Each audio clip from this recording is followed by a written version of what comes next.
have you had a serious relationship? I have many concurrent serious relationships as we speak. Are you poly? No, because that means they can talk to other dudes. That's fucking haram. That's atrocious. That's disgusting. Yeah.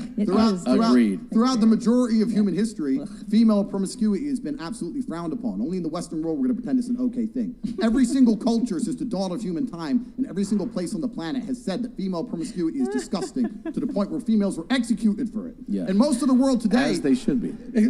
Get the rocks. Yeah. Abdul? Yeah, get the rocks. Get the rocks. Yep. In most of the world today, it's still frowned upon. It's unacceptable. Yeah. Whereas every single king and sultan and sheikh since the dawn of human time had multiple women. Men are allowed multiple women. Women are not allowed multiple men. Because if a woman has multiple men, you cannot ensure paternity. I can walk and have 10 wives behind me. That's perfectly acceptable. So hold if a woman has 10 men, it's disgusting. Yeah. Absolutely vile. Okay. I want to get your guys' reaction to that really quick, and then we'll watch his other one. By the way, that's Andrew Tate's words, not mine. Go ahead.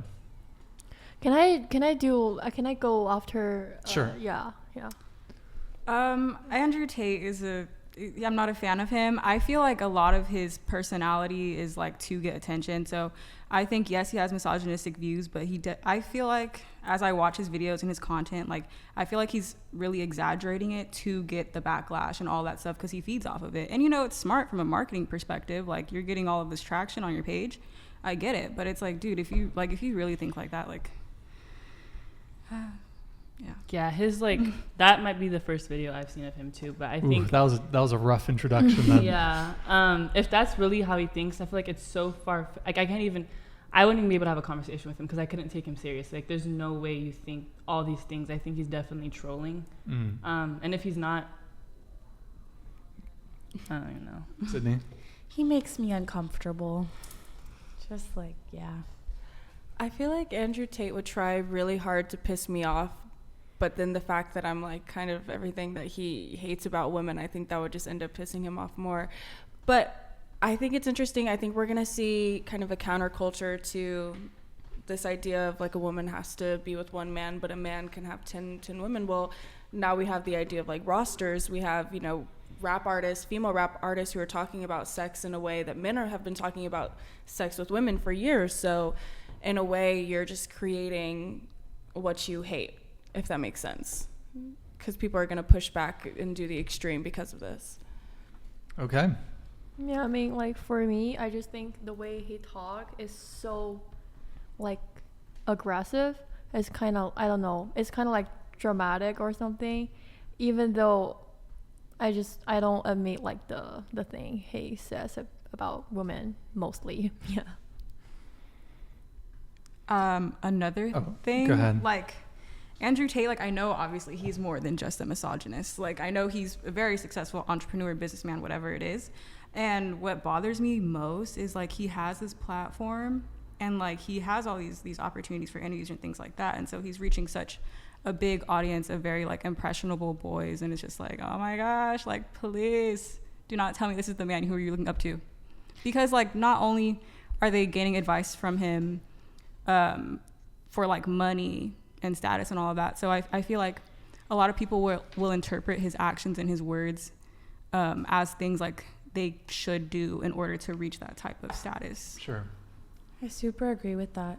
Like Logan Paul, I think one of the Paul brothers mentioned that like it's Fuck Logan Paul.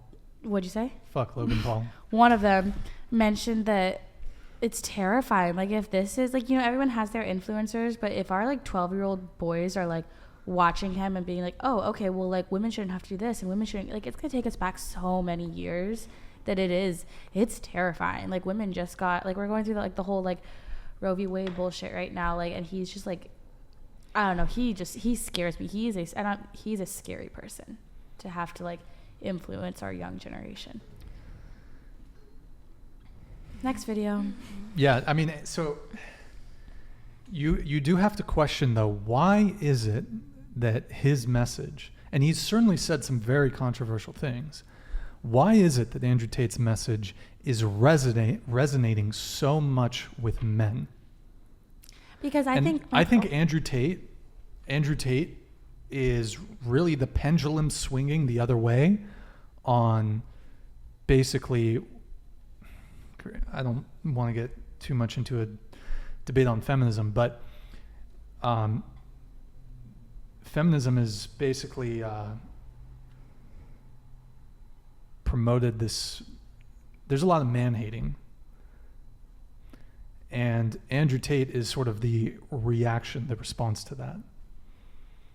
She doesn't like that one. I'm gonna be honest. I think he's like very similar to Ben Shapiro in a way. If you go back to like the 2016 Trump era, like I remember in high school, I kind of fell into that like anti-state. Oh, so you're based? Are you based? I wouldn't say that, but I have like experience Because like, you're with because that you're stuff. you're bi. Mm-hmm. So do you?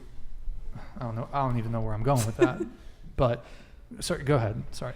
So just basically, I can see like he is able to take these concepts of morality and the idea of like people should be a specific way, or like if a woman wants my respect, she needs to be a very specific way. He's taking that idea and then he's just like kind of bringing examples that are just like more and more ridiculous, and it becomes this giant like modern woman hate train, when in reality like women have been promiscuous for years, men have been just as promiscuous for years, like affairs have been happening for years, women have been wanting to show more skin for years. And I think when you say years, what do you mean? Do you mean since like the 1960s? I just, through the progression of time and through the progression of history, you see an increase in, well, it depends on where you're at, because you're always going to have that counterculture. But as things have been progressing through history, people have just been becoming less moral. In terms of like religious morality, people are separated from that. A lot of people don't grow up with religion in the home anymore. And like me, I grew up with religion, and for a long time I was very afraid of like having sex. I thought literally I would be smited on sight, but obviously that hasn't stopped me. Yeah, that hasn't stopped me from being who I am now. So like, does it matter whether or not you have those morals? You know? Sure. I might not start an OnlyFans, but I'm still fucking. So to some guy, I'm like super moral because I won't sell pictures of my body, but to another one, because I have had sex with multiple people, like I'm a slut. So it's really just whose eyes you're viewing it in, but it is dangerous because there's a lot of young men who are looking at this through his eyes. Yes! That's awesome! That was a good take. That was Appreciate that.